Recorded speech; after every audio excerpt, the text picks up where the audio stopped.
नमस्कार। आप देख रहे हैं न्यूजो और मैं हूं प्रवीण झा। आज बात एक ऐसे मुद्दे की जिस मुद्दे को लेकर खास करके कांग्रेस पार्टी जो है वो लगातार मौन रहती है। बात सनातन धर्म की जब जब होती है तब तब कांग्रेस के कोई ना कोई नेता इस प्रकार से आकर विवादित बयान दे देते हैं कि जिसके बाद राजनीति गर्म हो जाता है और भारतीय जनता पार्टी को एक बैठे बैठाए बैठाए मुद्दा मिल जाता है कि कांग्रेस को अब किस प्रकार से लपेटा जाए और कांग्रेस खुद लपेटे में आ जाती है। चाहे वो कभी राहुल गांधी हो, चाहे कभी सोनिया गांधी हो, कभी उधर दिग्विजय सिंह हो या आज जो है हुसैन दलवई हो। ये सभी लोग जो हैं ये पता नहीं क्या सोचकर बयान देते हैं। इनको ऐसा लग रहा है कि ये कांग्रेस को खत्म कर देंगे उसके बाद ही मानेंगे। हुसैन दलवई का जो बयान है उससे तो ऐसा ही प्रतीत होता है कि हुसैन दलवई ने कांग्रेस को खत्म करने की सुपारी ले ली है, क्योंकि अब इस बयान के जो मायने हैं वो सिर्फ यहीं तक नहीं रहेंगे। आज जो ये बयान दे दिया बस उसी तक नहीं रहेगा, क्योंकि हुसैन दलवई का एक और बयान आया था पिछले साल भी, उसमें आरएसएस को लेकर वो बयान था। उस बयान को लेकर भी आज हम लोग चर्चा करेंगे और आज सनातन धर्म को लेकर जो इस प्रकार से बयान दिया है उसको लेकर भी चर्चा करेंगे। हुसैन दलवई कह रहे हैं कि सनातन और हिंदू सब अलग अलग है, सब अलग अलग है। ठीक है जी, आपके हिसाब से सब अलग हो सकता है और हिंदू धर्म भी जो है वो सिर्फ और सिर्फ ब्राह्मणों का धर्म है, बाकी उसमें कोई नहीं है। आज इसी सब मुद्दे पर चर्चा करेंगे कि क्या हुसैन दलवई ने कोई सुपारी ले ली है क्या कांग्रेस को खत्म करने की। और इस चर्चा में हमारे साथ जुड़ रहे हैं वरिष्ठ पत्रकार हैं और राजनीतिक विश्लेषक हैं संजीव प्रियदर्शी जी। संजीव जी, ये क्या हुसैन दलवई जैसे नेता जो हैं या और भी जो इस प्रकार के नेता हैं, खास करके एक खास समुदाय विशेष के, वो क्या सुपारी ले लिए हैं क्या कि अब कांग्रेस को जब तक रसातल में नहीं पहुंचा देंगे तब तक नहीं छोड़ेंगे। हाँ, नमस्कार प्रवीण जी, हमारे दर्शकों को भी मेरा नमस्कार। देखिए, इसमें दो पहलू हैं। एक जी। पहलू ये है कि कांग्रेस की मानसिकता क्या है और दूसरा पहलू है कि कांग्रेस के जितने नेता हैं उनके बयान। देखिए, हुसैन दलवई इस लिस्ट में थोड़े पुराने हैं, लेकिन देते रहते हैं बयान हिंदुओं के खिलाफ। लेकिन कोई पहले नेता नहीं है जिन्होंने हिंदुओं के विरुद्ध बयान दिया है, सनातन धर्म के विरुद्ध बयान। जी। जैसे आप देखिए, मुख्यमंत्री के पद पर बैठा सुखविंदर सिंह सुक्खू जब जीता था पिछली बार हिमाचल में, तो क्या बोला था कि 95% हिंदू पॉपुलेशन वाले राज्य में कांग्रेस को हमने जिता दिया। इसका मतलब क्या कांग्रेस और हिंदू अलग हैं? हाँ। दूसरा बयान आप देखिए, वो चले गए, दिवंगत हो गए प्राइम मिनिस्टर मनमोहन सिंह, उन्होंने भी बोला था कि राज्य के संसाधनों पहला का हक सबसे जो है पहला वो हक अल्पसंख्यकों का है। इसके अलावा आप देखिए, ये रेड्डी जो हैं तेलंगाना के मुख्यमंत्री, उन्होंने क्या बोला कि कांग्रेस है तो मुसलमान है, मुसलमान है तो कांग्रेस, तो ऐसा ही बयान दिया। इसके अलावा आप देखिए, राहुल गांधी ने अभी अल्पसंख्यक यूनिट की बैठक ली, कांग्रेस अल्पसंख्यक यूनिट। उसमें साफ साफ कहा और कि उसमें उन्होंने कहा कि मुसलमानों के मुद्दे सीधे उठाने की अपील की। जो मोहब्बत की दुकान है, क्या उसमें क्रिश्चियन नहीं, हिंदू नहीं, ईसाई नहीं, सिख नहीं? समस्या तो देखिए, समस्या हर एक भारतीय नागरिकों को कुछ ना कुछ समस्या है, बिल्कुल। लेकिन क्या मुसलमानों की समस्या होगी तभी राहुल गांधी कांग्रेस को कहेंगे उठाने? इसके बाद आप देखिए और भी कई नेताओं के बयान। एक देखिए सलमान खुर्शीद, उन्होंने हिंदुत्व की तुलना बोको हराम और आईएसआईएस से की। सनराइज ओवर अयोध्या नाम की एक पुस्तक उन्होंने लिखी थी, उसमें उन्होंने की हिंदुत्व की तुलना। अब बताइए कि सलमान खुर्शीद के घर से कौन सी महिलाएं उठा के उनका घर्षण कर दिया हिंदुत्ववादियों ने, या सलमान खुर्शीद के किस परिवार के सदस्य को गोली मार के नंगा उल्टा टांग दिया? आईएसआईएस बोको हराम तो यही कर रहा है ना। बिल्कुल। यहाँ तो मुस्लिम में ही दिन रात हमला कर रहे हैं हिंदुओं पर। और चलिए, हम हमला करने वाले की धर्म नहीं देख रहे हैं। जो हमला करने वाला है वो अपराधी है, बदमाश है, हमलावर है। लेकिन पूरे हिंदुत्व को आतंकवादी संगठन आईएसआईएस और बोको हराम से तुलना की खुर्शीद ने, और ये कहा कि बांग्लादेश जैसे हिंसक विरोध प्रदर्शन और हालात भारत में भी हो सकते हैं। बताइए, बताइए भैया, उसमें तेलंगाना भी है, भारत में तेलंगाना भी है। इकोसिस्टम जो है संजीव जी, ये तो पूरा इकोसिस्टम जो है वो तो लगा हुआ है ही, कि जिस प्रकार से नेपाल में हुआ, जिस प्रकार से बांग्लादेश में हुआ, जेएनजी के आंदोलन को खड़ा करके, वही स्थिति यहाँ भी करने की पूरी साजिश रची जा रही थी। और वो जो अभी अभी आप देख रहे होंगे कि जिस प्रकार से ये कॉकरोच जनता पार्टी का आना, या अचानक से मीडिया में वो छा जाना, या फिर सोशल मीडिया पर करोड़ों में फॉलोअर्स हो जाना, लेकिन उसके बारे में जांच पड़ताल ये लोग करते नहीं है, और पूरा इकोसिस्टम उसके पीछे लग जाते हैं कि कैसे इसको और आगे बढ़ाया जाए, ताकि यहाँ भी कुछ अनरेस्ट जैसी स्थिति उत्पन्न की जा सके। क्या आपको लगता है कि ये सब एक सोची समझी रणनीति के तहत ऐसा हो रहा है? इसमें ऐसा कोई नहीं है कि चाहे ये हुसैन दलवाई हो, इनको क्या पता नहीं है कि ये जो बयान दे रहे हैं उसके क्या मायने होंगे? क्या राहुल गांधी को ये पता नहीं है कि वो जो बयान दे रहे हैं उसके क्या मायने होंगे? क्या अरविंद केजरीवाल को नहीं पता है कि वो जो बयान दे रहे हैं उसके क्या मायने होंगे?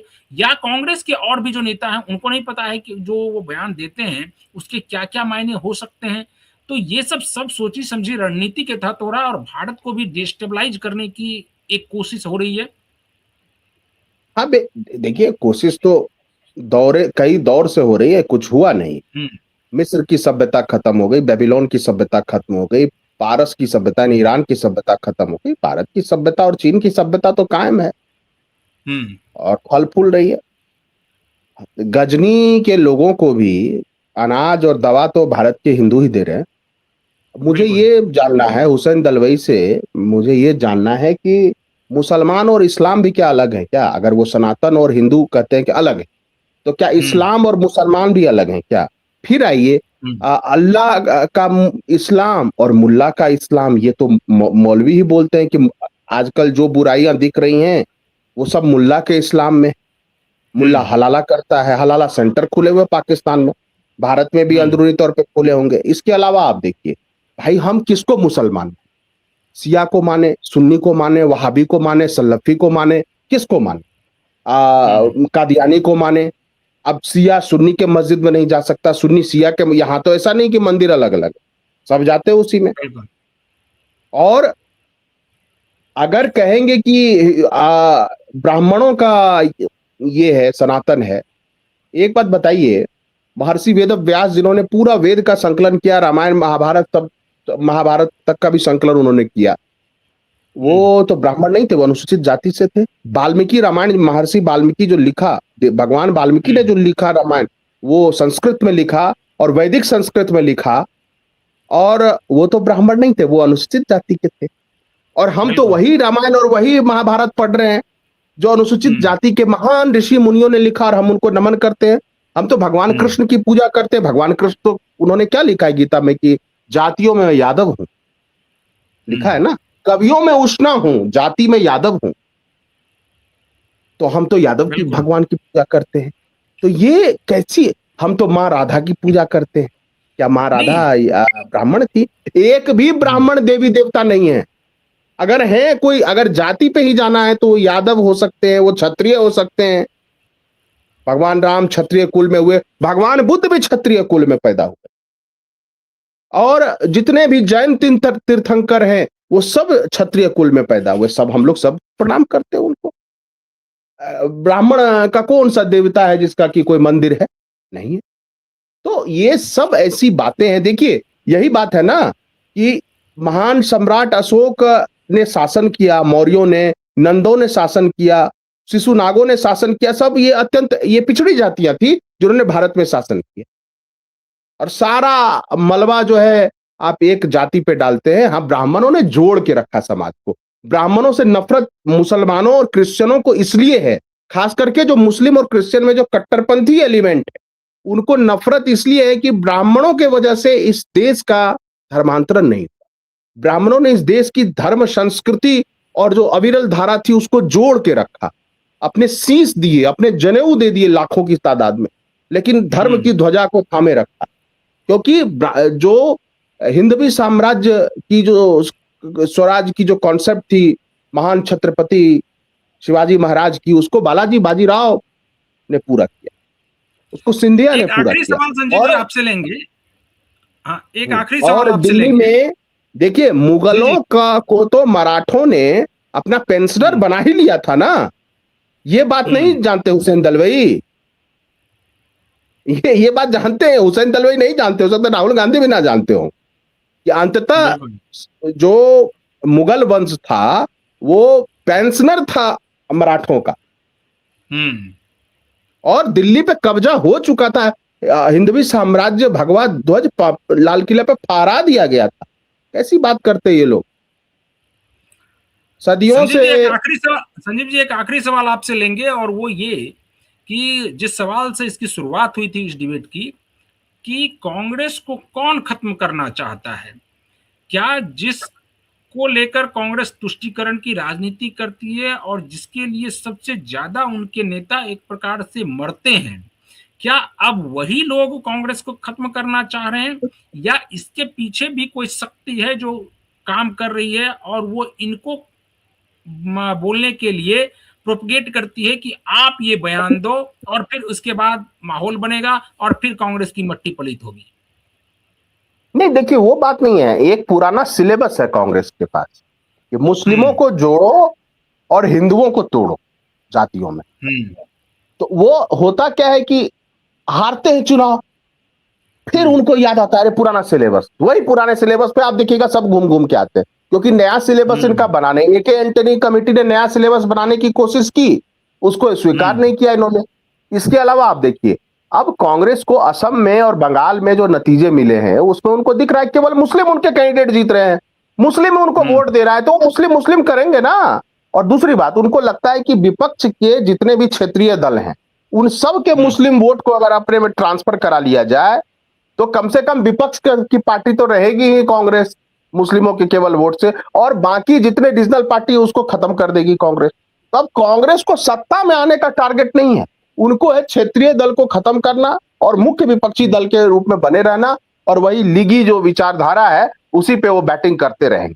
ठीक है, कर ले, उससे भी क्या। चलिए, चलिए संजीव जी, तो आज हम लोग इस डिबेट को यहीं पर खत्म करते हैं। कल किसी और मुद्दे के साथ फिर हाजिर होंगे, तब तक आप बने रहिए न्यूज़ों के साथ। और अगर आपने अभी तक इस चैनल को सब्सक्राइब नहीं किया है तो सब्सक्राइब जरूर कर लीजिए, क्योंकि आपके एक सब्सक्राइबर से हम लोगों को, यानी हमारी टीम को हिम्मत मिलेगी। आपके लिए इसी प्रकार के वीडियो हम लाते रहेंगे।